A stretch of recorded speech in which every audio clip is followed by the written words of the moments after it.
잊으신 거 없습니까? 기립박수.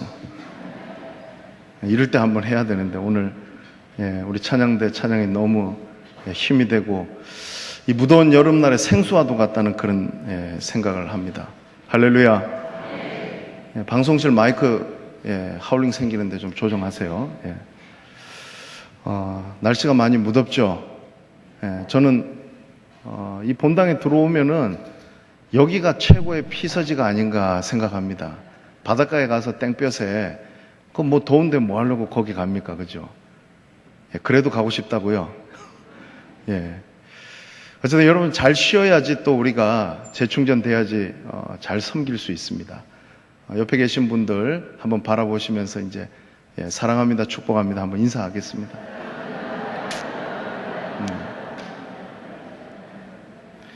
주일은 주님과 함께하는 날이고 또 주님이 우리에게 복 주시는 날인 줄로 믿습니다.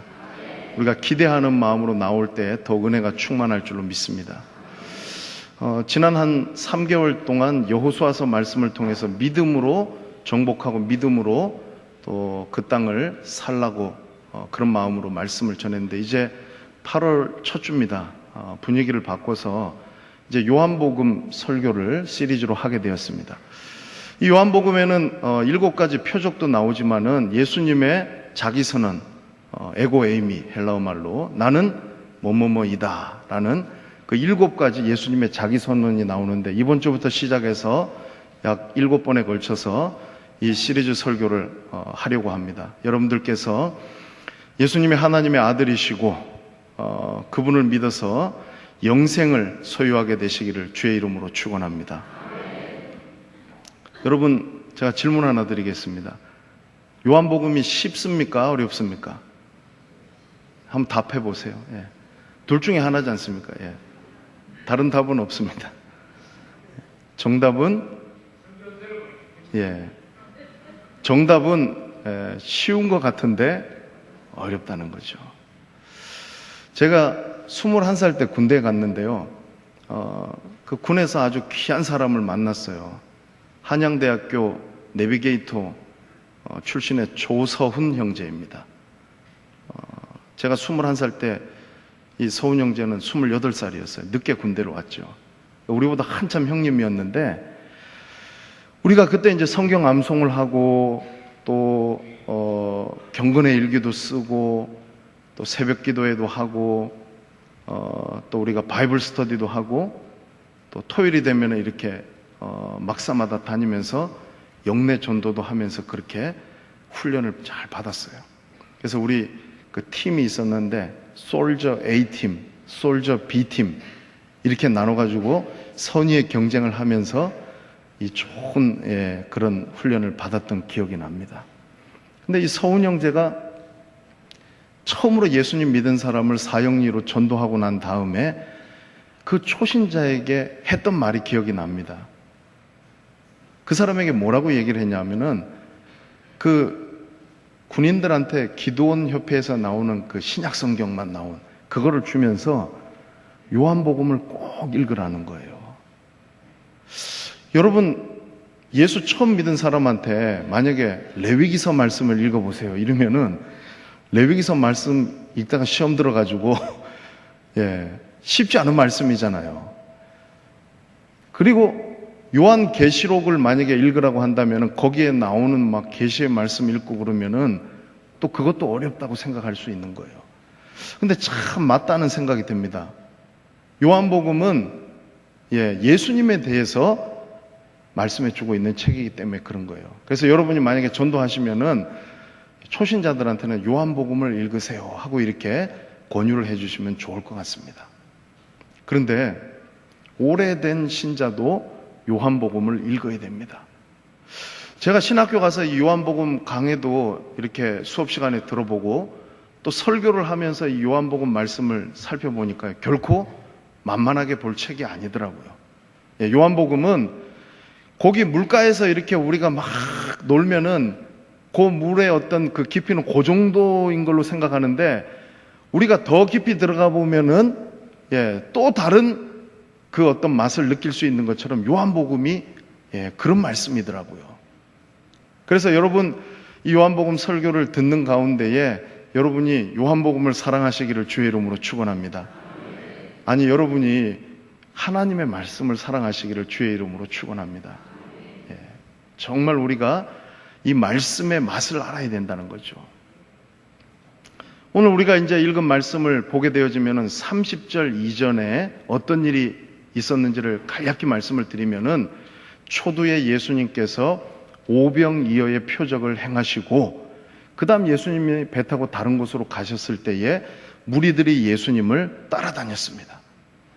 그래서 예수님과 이 무리들 간에 서로 대화하고 있는 것처럼 그렇게 보이는데 엄밀히 들여다보면은 이게 좀 대화라고 보기에는 뭐한 게 예수님이 그 무리들의 영적인 무지함을 깨우쳐 주려고 하신다는 그 의도가 다분히 보입니다. 왜냐하면은 오늘 30절 이전 말씀에 보면 예수님께서 정확히 아셨어요. 뭐라고 말씀하셨냐면은 너희가 나를 따라온 것은 표적을 받기 때문이 아니다. 떡을 먹고 배부르기 때문이다. 그 말씀을 하셨다는 거죠. 그러면서 예수님께서 썩을 양식을 위하여 일하지 말고 썩지 아니할 영원한 양식을 위하여서 일하라고 말씀하십니다. 하나님의 일은 나를 믿는 것이라고 예수님께서 분명히 말씀을 해주셨습니다. 근데 오늘 여기에 이 예수님과의 대화 속에 나오는 이 무리들을 볼 때에 우리가 좀 생각해 볼 것이 있습니다. A.W. 토저 목사님이 제가 전에도 그 말씀을 드렸지만은 이 땅에는 세 부류의 사람들이 있습니다. 그냥 구원과는 상관없이 사는 자여인. 그리스도인들에게 두 부류가 있는데 세속적인 그리스도인과 영적인 그리스도인이 있다는 거예요. 근데 여기 나오는 이 무리들은요, 분명한 것은 영적인 그리스도인들은 아니라는 것이죠. 예수님 주변에 보면 항상 제자도 있었지만은 따라다니는 무리들도 있었다는 거예요. 근데 문제는 뭐냐면 이 무리들입니다, 무리들. 그러니까 무리들이 항상 무리수를 일으키더라고요. 한번 이럴 때 웃어주셔야 되는데, 안 웃겨도 일부 때는 안 했거든요. 근데 여러분들이 너무 눈을 동그랗게 뜨고 쳐다보시니까 제가 긴장을 좀 풀라고. 이 무리들은 어떤 사람이었냐면 현재를 사는 현실적인 사람들이라는 거예요. 이 사람들이 가진 생각은 뭐냐면 하늘은 스스로 돕는 자를 돕는다라고 생각하는 거예요. 하나님도 예수님도 그래야 된다고 생각하는 거예요.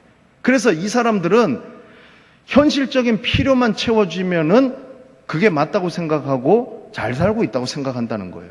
근데 여러분, 우리가 영적인 그리스도인으로 살아가려고 하면은 현실적인 육신적인 필요만 다 채워져서 우리가 잘 사는 것이라고 그렇게 생각하지는 않는다는 거죠.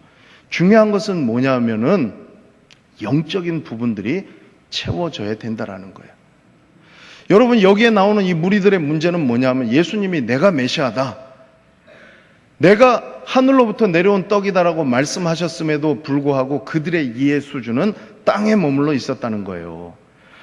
예수님은 하늘의 메시지를 선포하고 계시는데 그들은 땅의 생각들을 가지고 그것을 받아들이니까 이해가 안 된다는 거예요.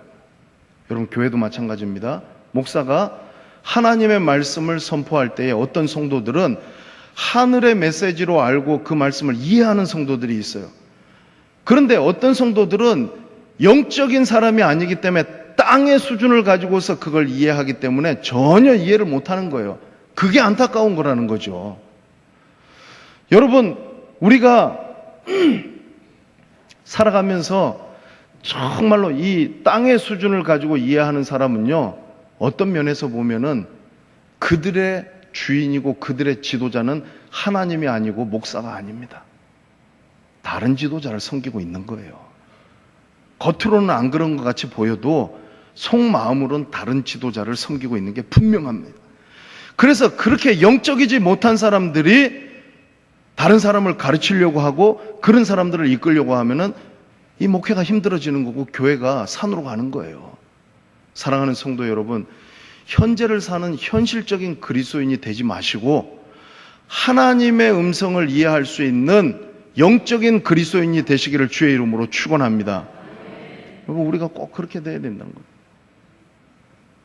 예수님이 바른 말씀을 하셨으면은 제대로 이해해야 될 거 아닙니까? 그런데 아무리 말씀을 하셔도 이 사람들이 이해를 못한 증거가 있어요. 뭐라고 얘기를 하냐면 오늘 말씀에 보면 30절에 예수님에게, 우리에게 또 다른 표적을 보여달라는 거예요. 표적이 나쁜 게 아니잖아요. 여러분, 표적은 절대로 나쁜 게 아닙니다. 여러분, 표적은 우리의 믿음을 더 증거해 줄 수 있는 거라는 거죠. 보조적인 수단이 될 수 있는 거예요. 근데 문제는 뭐냐 하면은 표적만 구하고 표적만 보려고 하는 게 문제라는 거예요. 자, 오늘 예수님께서 이 말씀을 하시기 전에, 강론을 하시기 전에 오병이어의 표적이 있었다는 거예요. 순서적으로 보게 되어지면은 표적이 있고 난 다음에 말씀이 있었다는 거예요. 그런데 이게 문제가 되더라는 거예요. 무슨 말입니까, 여러분? 이 사람들이 표적을 보니까 표적만 보고 나서 정말로 봐야 될 것을 못 봤다는 거예요. 제가 또 한번 질문 드립니다. 여러분, 표적이 위대하다고 한다면은 그 표적을 행하신 분은 표적보다 더 위대할까요? 더 위대하지 않을까요? 어려운 질문 아니지 않습니까? 표적이 위대하다고 한다면 그 표적을 행하신 분은 더 위대한 분이라는 거예요. 근데 문제는 뭐냐 하면은 오병이어의 표적을 보고 난 다음에 이 무리들이 보였던 반응은요, 전혀 의외의 반응이라는 거예요. 또 표적을 보여달라는 거예요. 우리가 믿도록 하기 위해서 또 표적을 보여주실 게 뭐가 있습니까? 라고 예수님께 그렇게 요청하고 있다는 거죠. 이것이 표적 신앙의 한계라는 거예요. 여러분, 만약에 예수님이 표적을 보여줘가지고 믿었다고 한다면 예수님 말씀 안 전하셨을 거예요. 예수님 이 땅에 오셔가지고 처음부터 끝까지 표적만 행하시다가 가셨을 거예요. 왜? 말씀 안 전해도 그들이 다 예수님 믿었을 거기 때문에 그런 거예요. 그런데 그렇지 않더라는 거죠. 표적을 본 신앙은 정말로 그 표적을 행하신 그분을 볼 수 없게끔 만들어버리더라는 거예요. 그래서 이걸 조심해야 돼요, 여러분. 우리가 신앙생활 하면서 좋은 게 있어요. 세상에 좋은 걸 보고요, 교회 안에 와서도 좋은 걸 보잖아요. 그러면 그거를 보고 나서 그거를 행하신 더 좋은 분을 보지 못한다는 거예요. 우리 찬송가 91장 1절만 하겠습니다.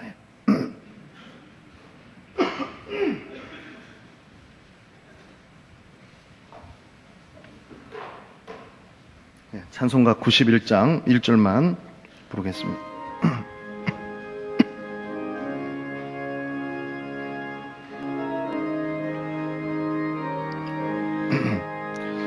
슬픈 마음 있는 사람 예수 이름 믿음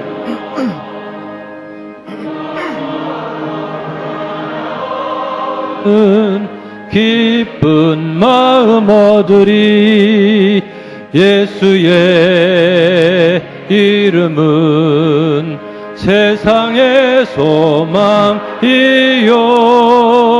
예수의 이름은 천국의 기쁨일세. 아멘. 제가 또 이렇게 찬송하라 그러면 여러분들 심장이 또 깜짝 놀라실 건데, 오늘 이게 좀 에어컨이 어떻게 센지 자꾸 좀 목이 탁탁 막히는데 건조해서 그런지 지금 목소리 괜찮죠? 놀라지 마십시오. 여러분, 예수님께서 표정만 보여줘가지고 다 믿었다고 한다면 설교도 안 하고 말씀도 안 전하셨을 거예요. 근데 사람이 표정만 본다고 그렇게 믿어지는 게 아니더라고요.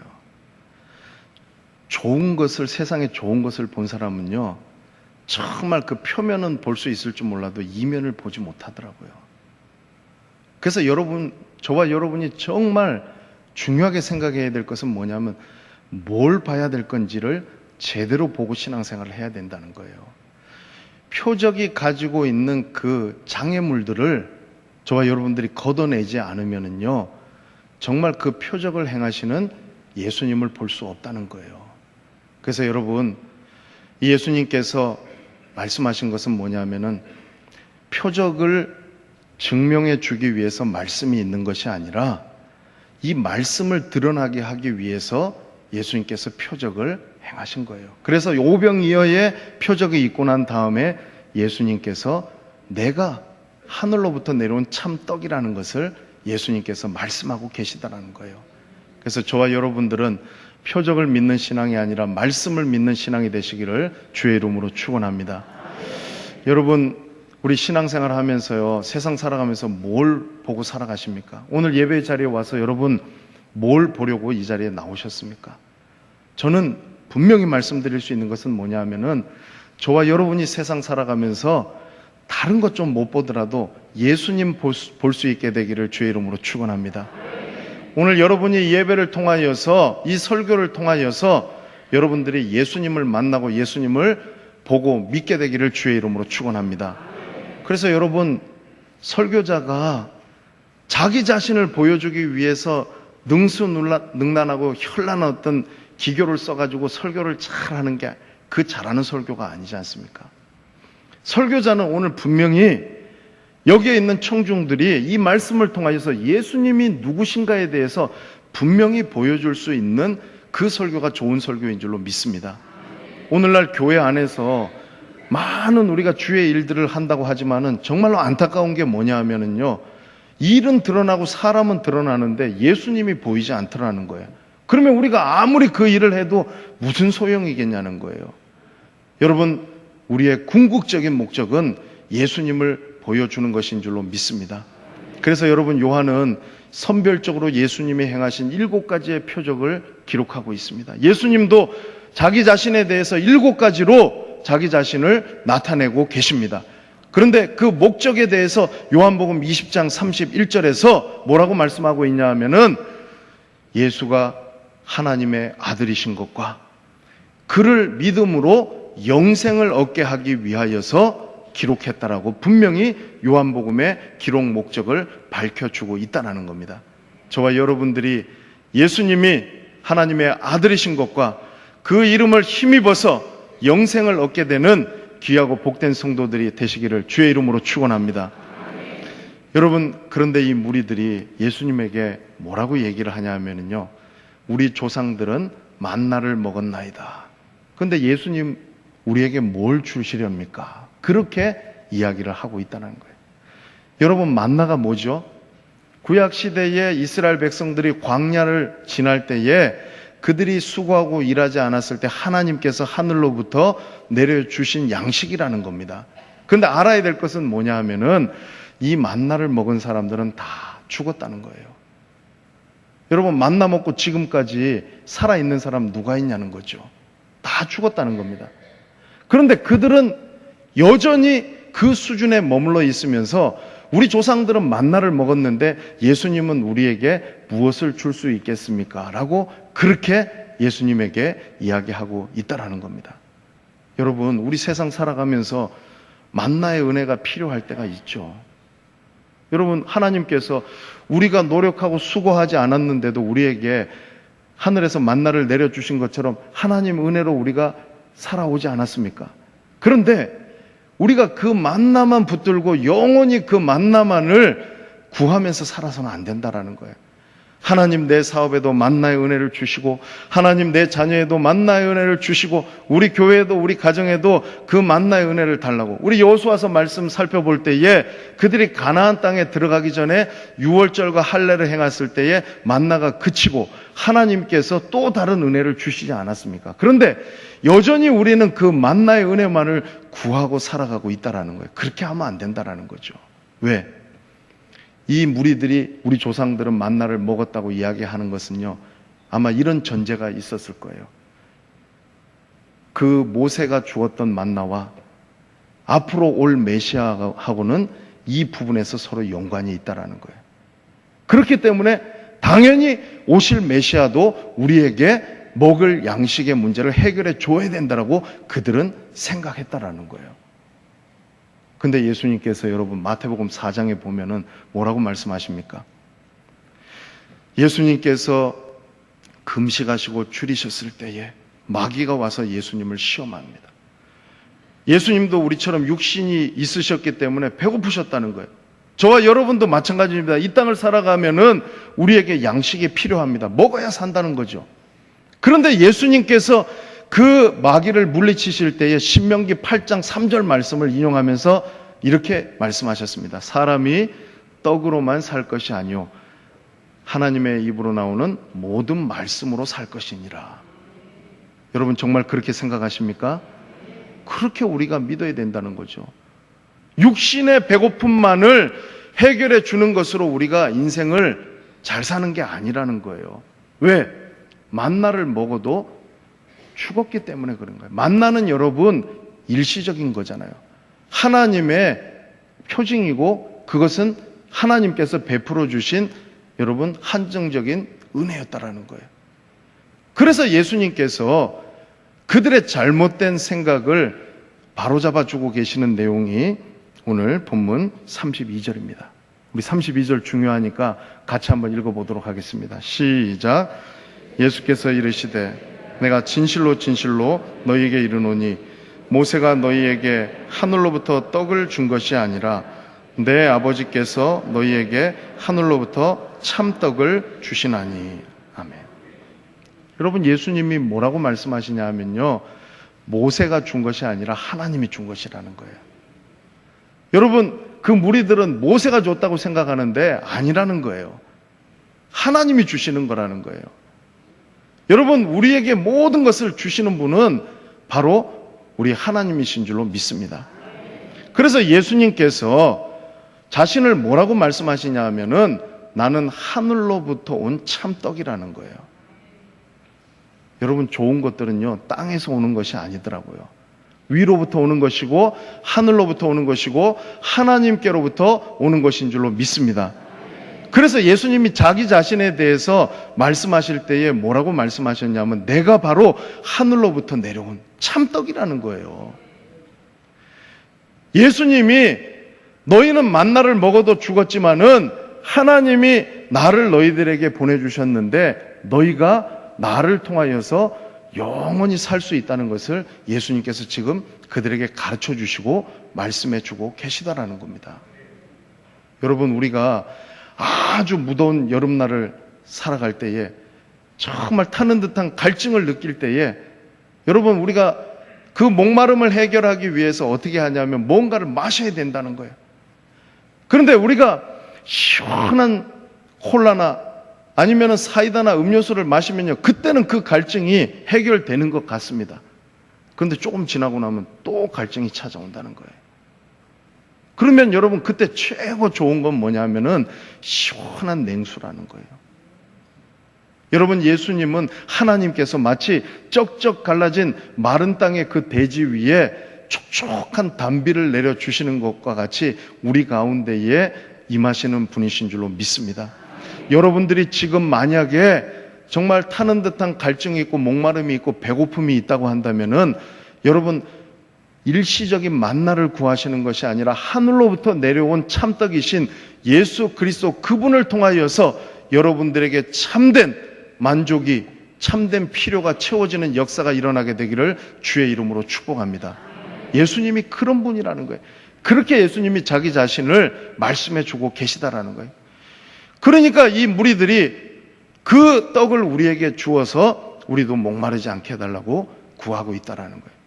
그때 예수님께서 하신 말씀이 오늘 말씀의 하이라이트입니다. 35절 말씀 또 같이 한번 읽어보겠습니다.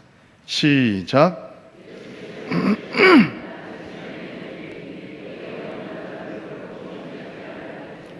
나를 믿는 자는 영원히 목마르지 아니하리라. 아멘. 저를 따라 하겠습니다. 나는 생명의 떡이다. 네.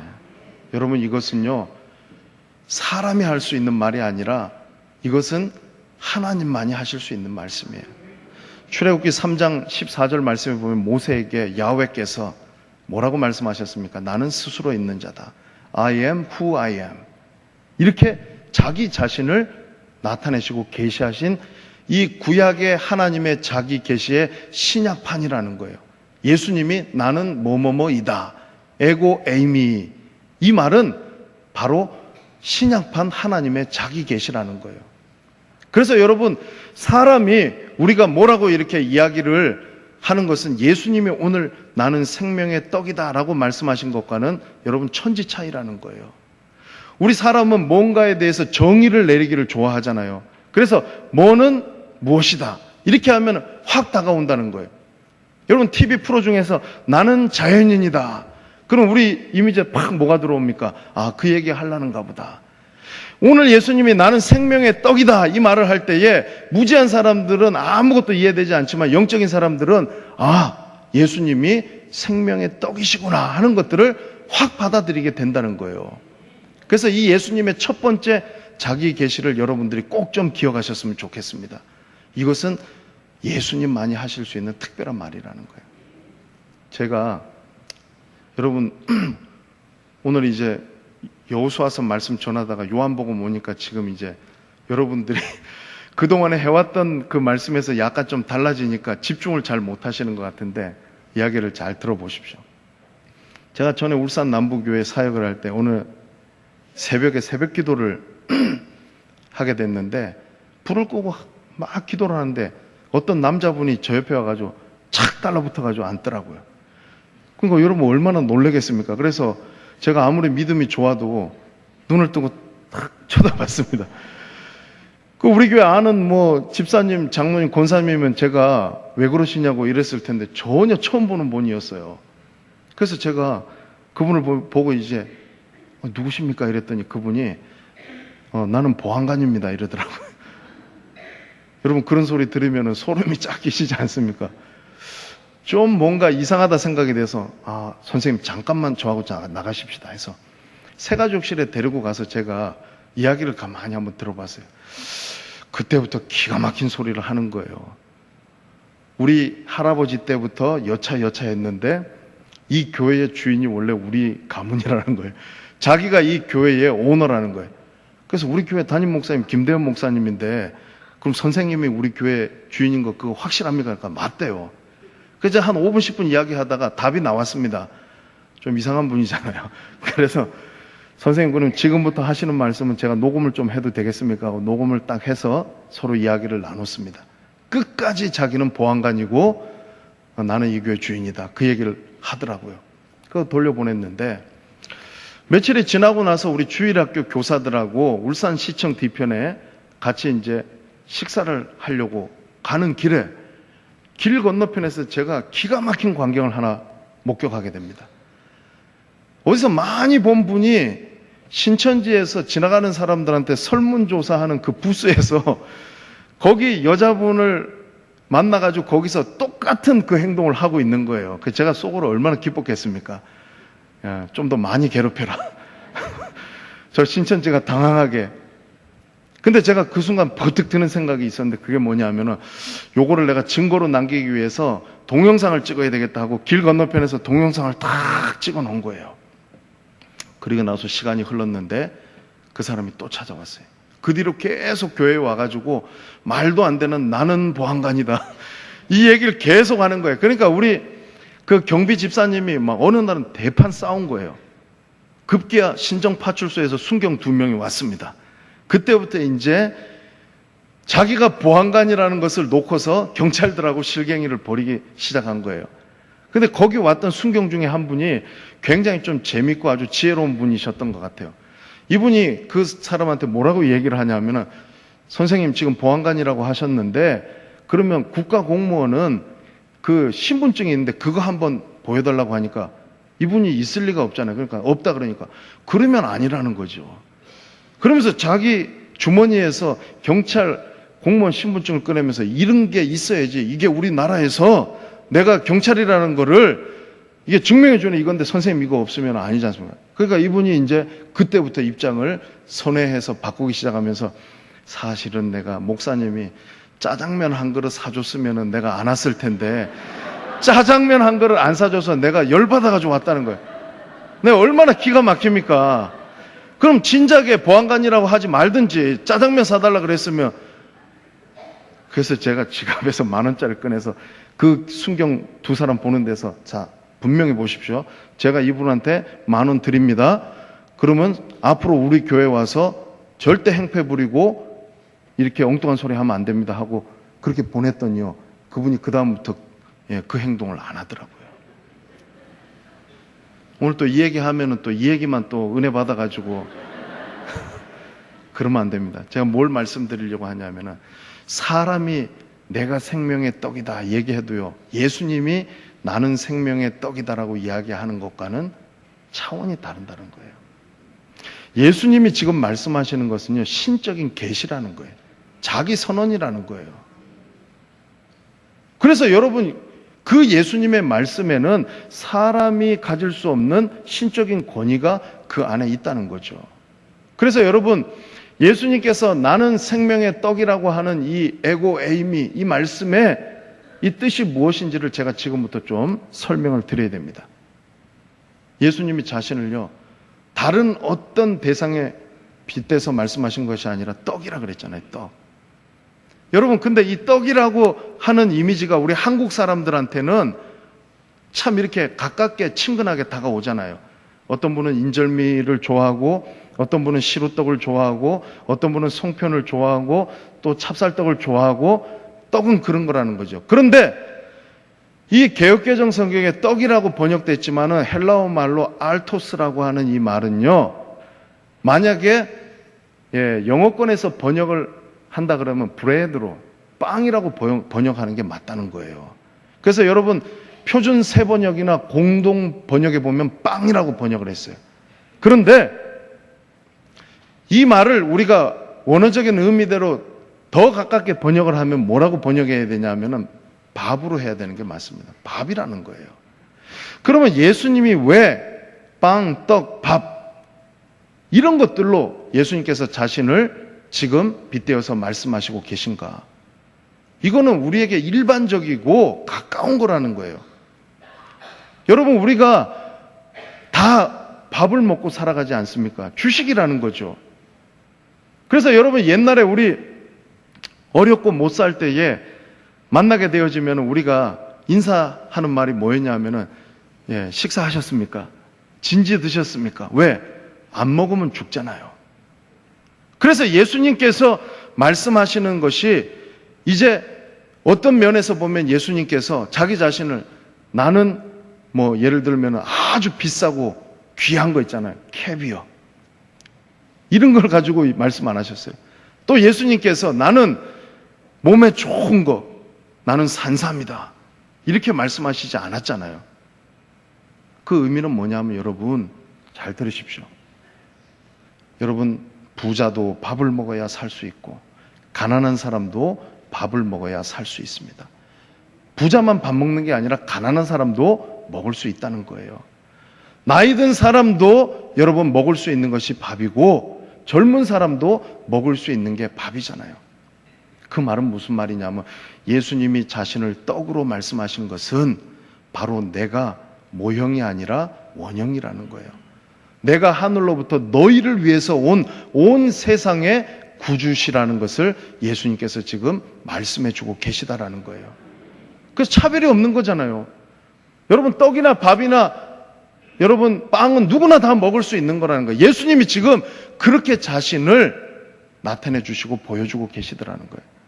그런데 이렇게만 예수님이 말씀하셨다고 한다면은 우리가 뭐 좀 이렇게 쉽게 이렇게 예수님에 대해서 확 와닿지 않을 거예요. 그런데 예수님이 그 앞에 수식어가 있잖아요. 여러분, 그게 뭡니까? 생명의 떡이라는 거예요. 저를 따라서 합니다. 생명의 떡이다. 여러분, 생명 있잖아요. 이 세상에서 우리가 아무리 귀한 게 있다 하더라도 생명보다 더 귀한 게 어디 있습니까? 근데 여러분, 생명에는요, 우리 이런 숨 쉬는 육신의 생명, 푸시케가 있고, 여러분, 우리에게 영적인 생명인 조회가 있어요. 조회. 여기서 예수님이 말씀하시는 거는 영적인 생명이라는 거예요. 조회.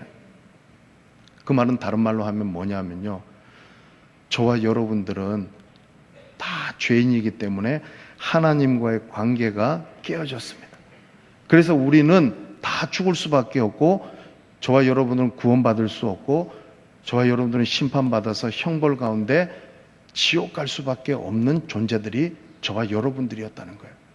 그런데 참 놀랍고 감사한 것은 예수님께서 생명의 떡으로 오셔서 자기 자신을 우리를 위하여서 내어주심으로 말미암아서 믿음으로 그분을 먹고 마시는 사람은 하나님께서 내려주신 하늘로부터 내려온 참떡이신 생명의 떡이신 그분으로 말미암아서 우리에게는 영생이 주어지게 된 줄로 믿습니다.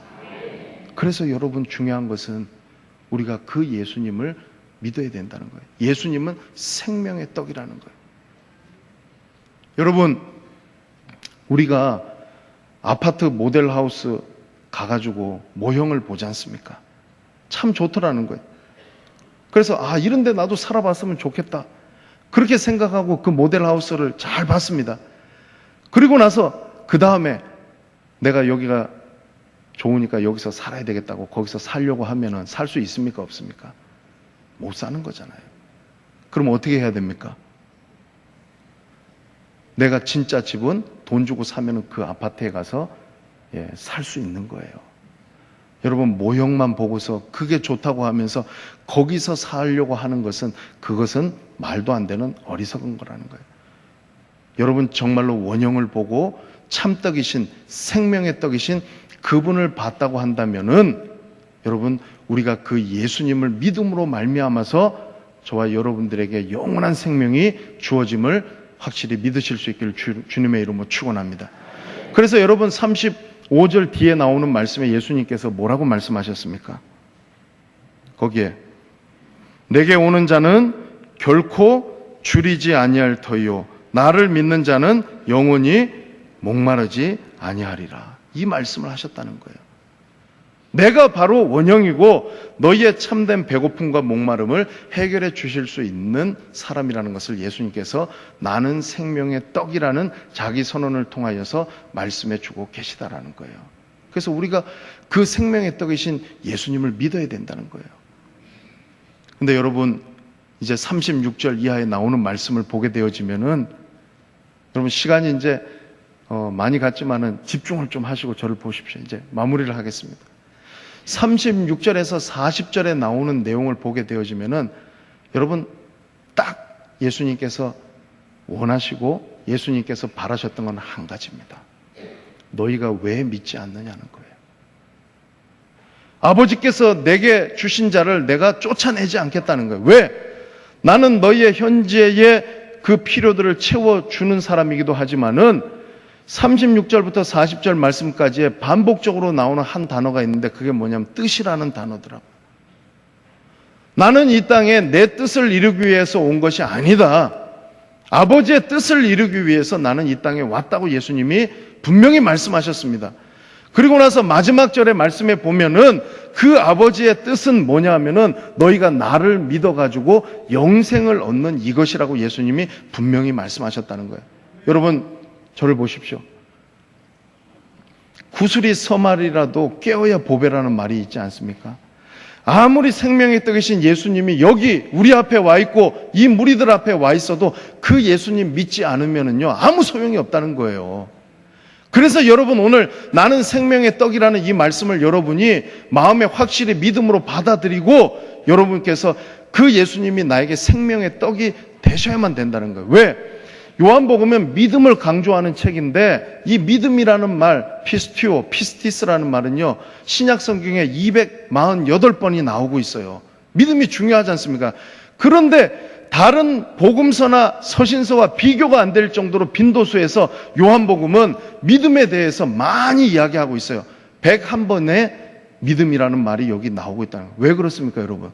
좀 믿으라는 거예요, 좀. 이렇게 이야기를 하는데도 여전히 믿어지지 않는 분들이 있기 때문에 그런 거예요. 예수님이 나는 생명의 떡이라고 자기 자신을 계시하셨는데도 믿지 않았더라는 거예요. 예수님 말씀하시잖아요. 너희가 나를 믿지 아니하는도다. 예수님은요 수도 없이 말씀하셨어요. 여러분 표적을 구하는 세대를 예수님께서 악한 세대라고 말씀하셨어요. 믿음이 없는 세대라고 말씀하셨어요. 왜 여러분 그렇게 예수님께서 꾸짖으셨겠냐는 거죠. 표적을 믿는 것이 아니라 말씀을 좀 믿으라는 거예요. 요한복음 4장에 보면 예수님이 행하신 두 번째 표적이 뭐냐면 왕의 신하의 아들을 고치신 표적이었어요. 그런데 이 표적은 한 가지 다른 표적과 비교해 볼 때 특별한 어떤 특징을 가지고 있는데 그게 뭐냐면 예수님이 그 자리에 있지 않고서 이 표적을 행하셨다는 거예요. 거기 말씀에 보면 이런 말씀이 있더라고요.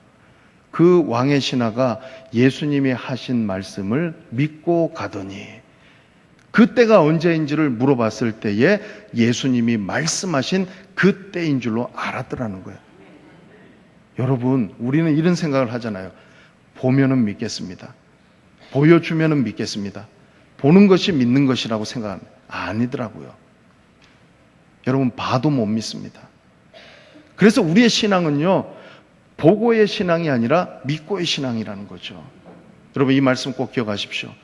보고의 신앙이 아니라 믿고의 신앙이 돼야 된다는 거예요. 여러분, 우리가 살아가면서 중력이 있다는 것을 우리가 믿습니다. 만약에 중력이 있다는 것을 믿지 않는 사람은 이렇게 할 거예요. 아파트 20층 옥상에 가서 중력은 눈에 보이지 않으니까 내가 뛰어내려도 나는 죽지 않을 거다. 그런데 그 사람이요, 올라가서 뛰어내리라 그러면 죽어도 안 뛰어내려요. 살고 싶어요. 왜? 눈에 보이지 않지만 중력이 있기 때문에 떨어진다는 걸 알기 때문에 그런 거잖아요. 우리가 예수 믿는다는 것을요, 믿어라, 믿어라, 믿습니까? 믿습니다. 할렐루야, 아멘. 그렇게 해가지고 되는 부분이 아니에요. 믿음이라는 것은 뭐냐면 삶을 살아내는 거예요.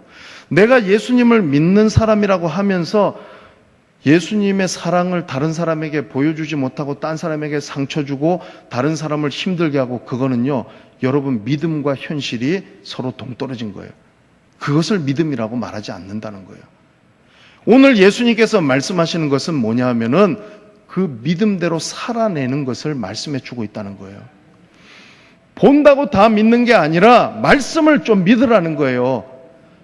내가 참 만나고 참 떡이라는 거예요. 예수님은 내가 생명의 떡이라는 것은 너희가 나를 먹지 않고서는 살 수 없다는 거예요. 내 말씀이 아니고서는 너희가 이 땅 가운데에 온전한 삶을 살아갈 수 없다는 것을 예수님께서 아시기 때문에 우리에게 표적을 믿는 신앙이 아니라 말씀을 믿는 신앙이 되라고 오늘 우리에게 말씀해 주고 계시는 줄로 믿습니다.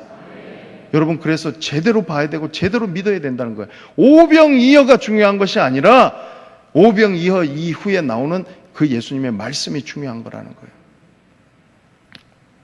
마지막으로 예화 하나를 드리겠습니다. 어떤 분이요, 사업을 하다가 땅이 하나 나왔는데 굉장히 한 반값에 싸게 나왔어요.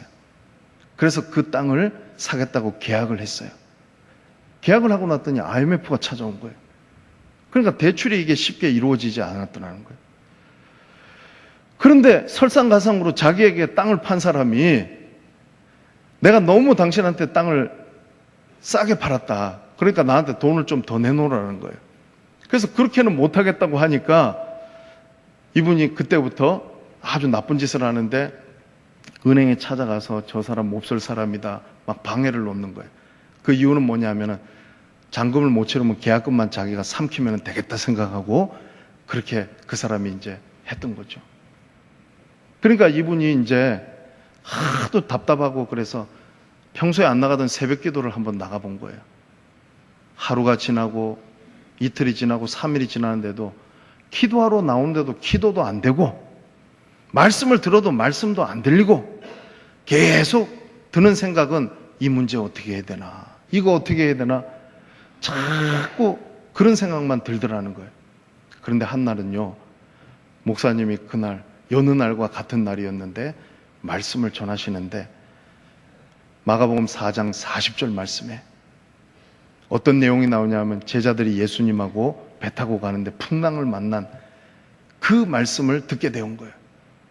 그런데 그 순간에 이분이 뒤통수를 한 대 팍 맞는 것과 같은 깨달음이 온 거예요.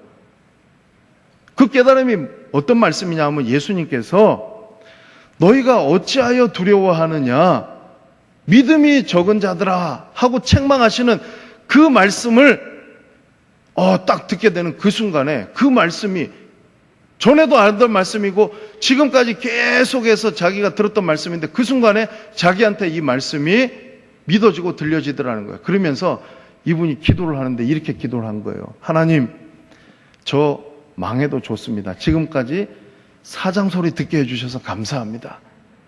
그렇게 하나님 앞에 회개하면서 기도하는데 자꾸 뭔가 이제 하나님께서 주시는 믿음이 생기더라는 거예요. 왜?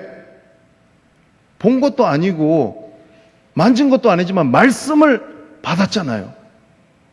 그래서 그날 출근을 했는데 전화를 한 통 받게 됩니다. 전화를 한 사람이 임 사장 혹시 돈 필요하냐고 묻더라는 거예요. 이 사람이 누구냐 하면 자기 절친도 아니고 한국 생산성 운동본부 거기 가서 그 지도자 가정 CEO 가정에서 만났던 사람인데 크리스찬으로서 그냥 알고 지내던 사람인데 이 사람이 기업은행 본사에 있었는데 강남 지점장으로 발령을 받아서 온 거예요. 그래가지고 거기서 이 사람이 아마 이 임 사장의 어려운 형편을 듣게 됐나 보죠. 전화를 한 거예요.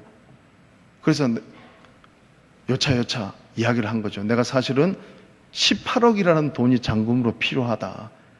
그런데 지금 내가 서류를 꾸려서 너도 대출 심사 받으려고 하면 일주일에서 열흘 정도 걸리는데 나 당장 이 돈이 내일 필요한데 내일까지 잔금 못 치르면 나 계약금 띄인다고. 일단 서류를 보내보라는 거예요. 그러더니 연락이 왔습니다. 임 사장, 이 서류를 내가 검토를 했는데 이 정도 되면은 내가 지점장 권한으로 당신한테 18억 돈 대출해 줄 수 있으니까 대출 나갈 거라고. 여러분, 하나님께서 하신 줄로 믿습니다. 맨날 며칠 동안 끙끙 앓고 고민하고 그것 때문에 그 문제 때문에 해도 해결 안 되던 거 단 몇 분 만에 해결한 거예요. 이분이 누구냐 하면은 여러분 죽 좋아하시죠? 죽 이야기에 그 프랜차이즈를 설립했던 임영서 씨입니다. 간증과도 같이 그분이 자기 자신의 그 이야기를 하고 있더라고요. 여러분, 오늘 이 말씀에서 예수님께서 저와 여러분들에게 똑같이 무리들에게 예수님께서 요청하셨던 것과 같이 저와 여러분들에게도 똑같이 요청하시는 게 있어요. 너희가 나를 진짜 믿느냐는 거예요. 내가 생명의 떡이라는 거예요. 여러분, 예수님은 현재적인 문제도 해결해 주시지만은 우리가 떡 한 번 먹고 계속해서 살아가는 게 아니라 오늘 마지막 말씀에 보면 마지막 날에 다시 살리리라는 거예요.